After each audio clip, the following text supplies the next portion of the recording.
Mais quand je vois la dette française, le déficit français et ses dépenses, ça me fait mal au cœur. Parce que quelque part, je suis français, je suis francophone, je suis francophile. J'ai été étudiant en France, j'ai travaillé que pour des entreprises françaises. Donc la France, c'est quand même important pour moi. Mais quand je vois la dette française, le déficit français et ses atermoiements et ses grands discours et ses hésitations et ses pas de danse autour du problème, ce belly dancing, la danse du ventre autour du problème, sans vraiment qu'on le tranche, ça me fait mal au cœur. Vous savez, la dette de la France, c'est 3,3 trillions d'euros.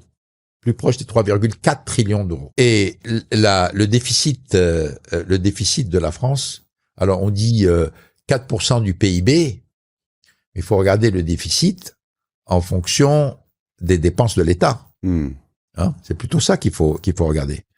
Et quand on voit que les dépenses de l'État, donnent des chiffres ronds, 500 milliards d'euros pour l'État stricto sensu, 1,6 trillion d'euros pour l'État étendu, c'est-à-dire ça comprend les collectivités locales et la Sécu. Donc, y compris l'État, donc on en rajoute 1,1 trillion. 1,1 trillion.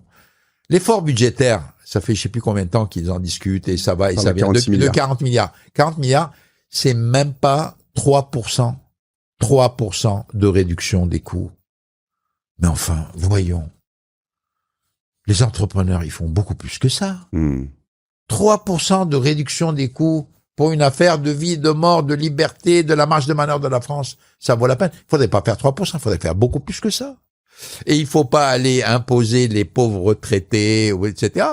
Il faut aller dans le budget de l'État et enlever les 40 milliards dans le budget de l'État. Est-ce que c'est facile à faire? Bien sûr, c'est facile à faire, mais il faut du courage politique pour le faire.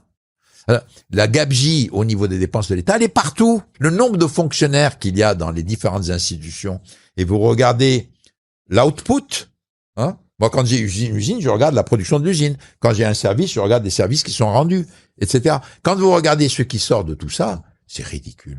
Ce qui se passe aujourd'hui en France, ça me fait mal au cœur.